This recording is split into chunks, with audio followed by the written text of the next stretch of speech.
Hey guys, I'm back again with another watercolor box review for you. This is the Schmincke Horadam 1912 Retro Box.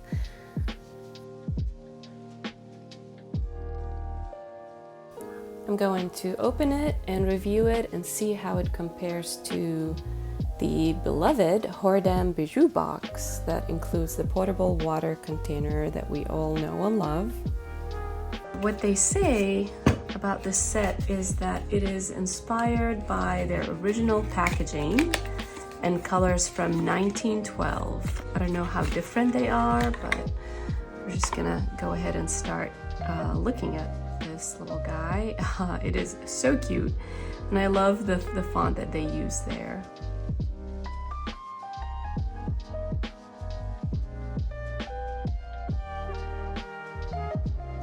As you can see, almost the same, minus the width. This is based off of their paint box from 1912, and so the paints are inspired by that selection, and that's what we're gonna test out.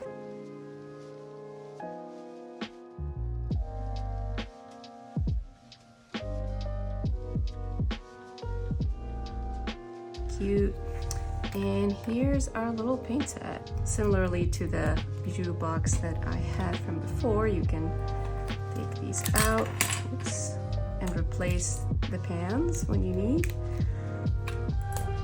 And we've got yellow ochre, we've got raw umber.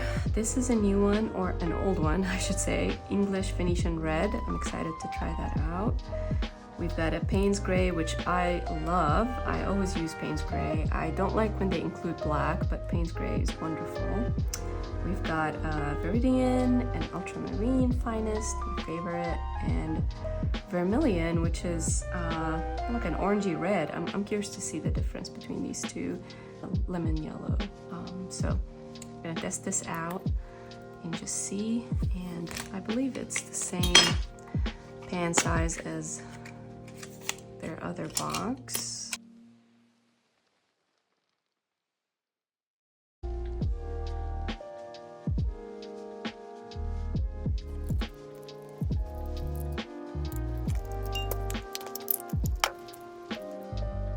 All right, so here are our two sets. I just realized that this opens up flat, which I like. I've always disliked how when you have water or paint mixed over here, it all just kind of goes down. Now we're just going to do some swatching and compare the colors that we've got in both sets.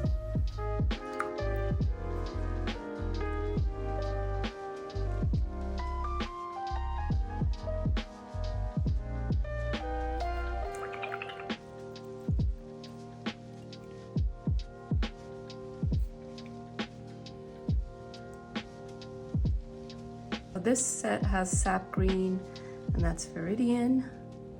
I personally prefer sap green because it is warmer, and I use that a lot more for landscapes. But Viridian is beautiful, and it's got this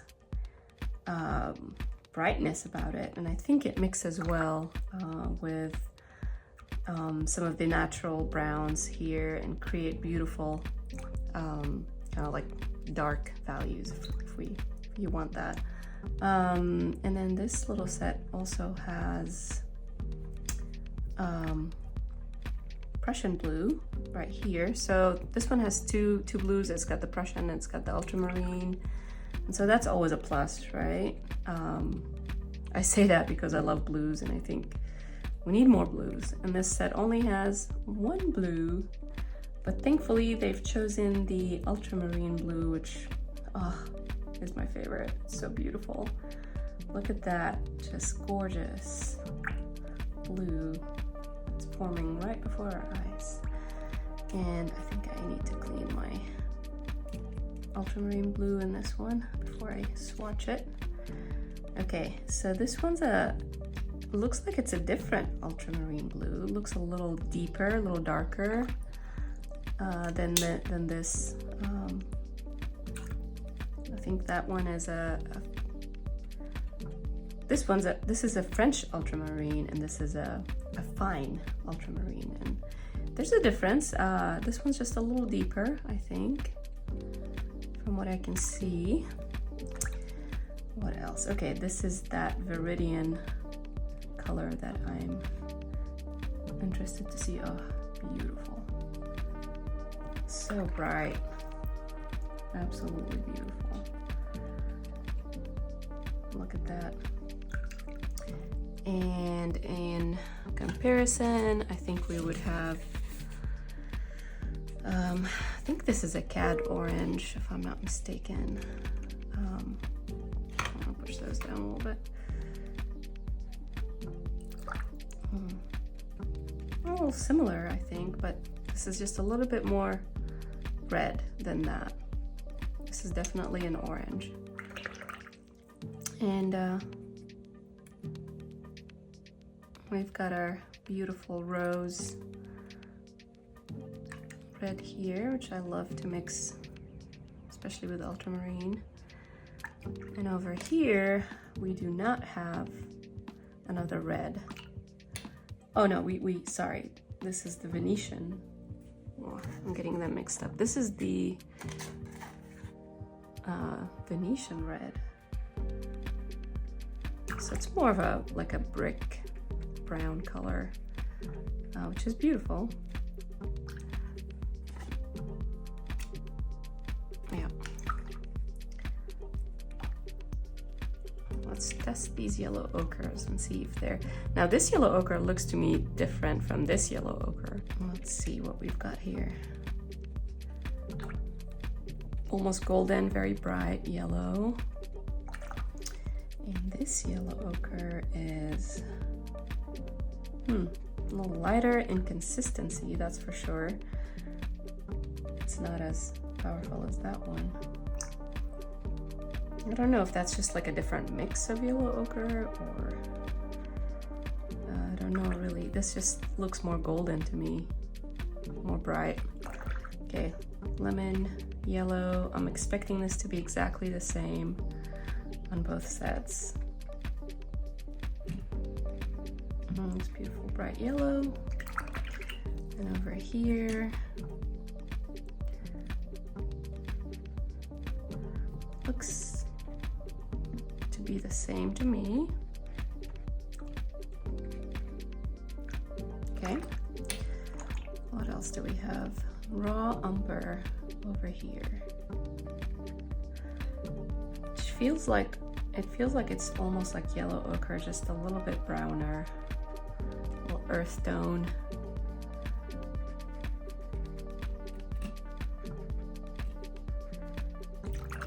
And over here, I would use maybe this sepia tone. That's the closest thing I can compare it to.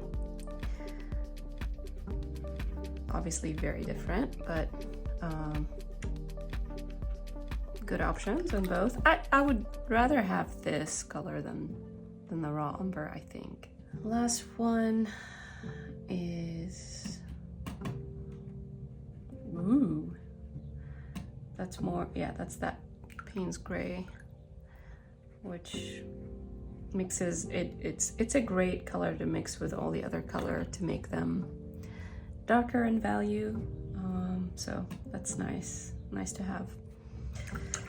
Okay, did I get everything? That's pretty much the difference. And I think, you know, having this Venetian red and this vermilion red, and it's a beautiful red. I like having these two in the set.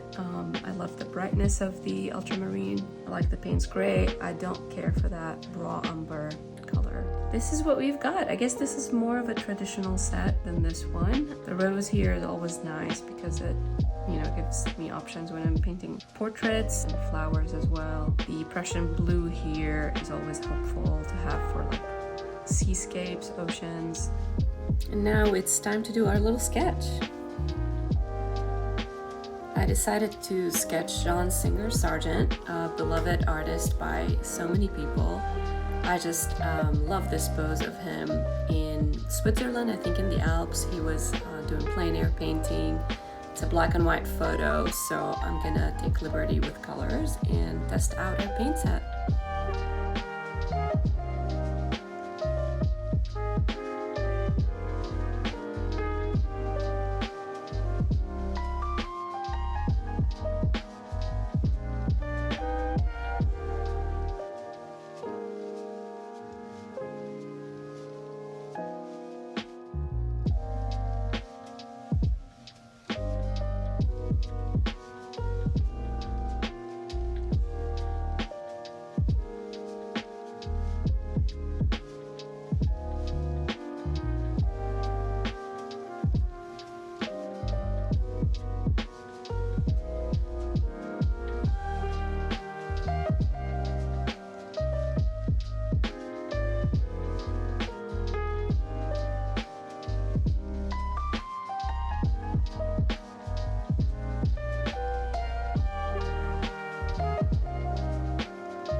Alright, so we have our sketch finished and I'm happy with it.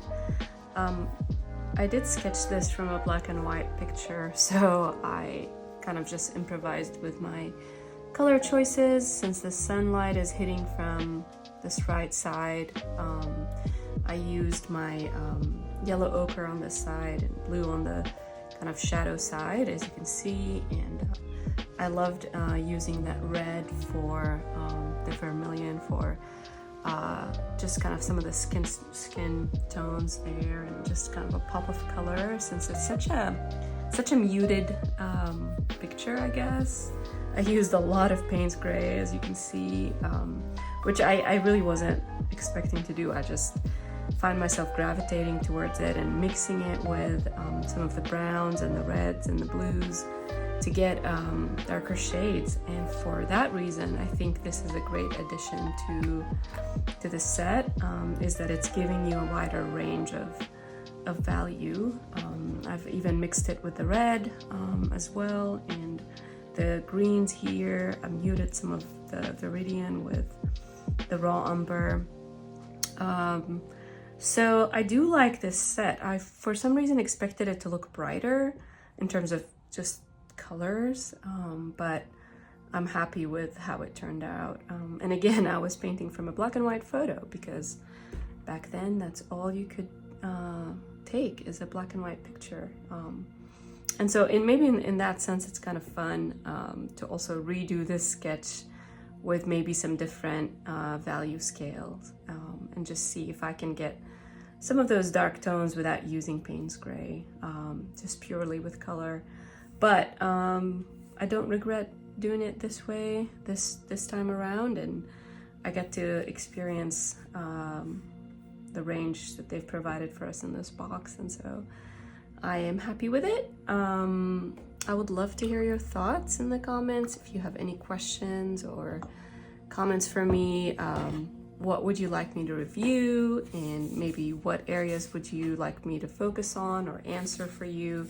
I'm happy to take any recommendations from you. But as usual, you know, Schmincke paints, they don't disappoint. They are gorgeous and they mix really beautifully on the paper. I don't know if I could tell in terms of quality that these two were made differently, but I mean, I just think they are superior to any other brand out there. They're superior to Winsor Newton, which is a company I love as well, but the Schmincke pans have just always been my favorite paints to use. They wet really quickly and spread on the paper really fast, and so yeah, I highly recommend this little set, and it's so cute and beautiful, and now it's not brand new anymore, so I can just take it with me. And I mean, look how tiny it is. Put it in my pocket, just go sketching out somewhere. Springtime almost, and so yeah, I'm happy to take it out with me. And is it worth how much this box is? I don't know if I can answer that. I'm a sucker for Schmincke and I'll always buy their products, but it is pricey. I think I got this box for close to $70 or so, which is really expensive, because you can get the I think the bigger one for a little bit less than that. Maybe I'm wrong, I don't know. I have to go back and look at my colors. But this one is also selling on Jackson's Art Supply for their price. Their regular price is $107, but it is selling for $68 right now. So if you're looking to find one, and I believe it is sold in the US by a couple of other suppliers, but you've got to Google it and look. It's not on Amazon yet, so it might get there sometime, but as far as I know, not yet. So you can go to the American side of Jackson Art Supplies if you want to get yourself one. But yeah, thank you for watching, and I hope you liked my sketch of John Singer Sargent. one of the greatest artists of turn of the century. Yep, thank you again, and I will see you later.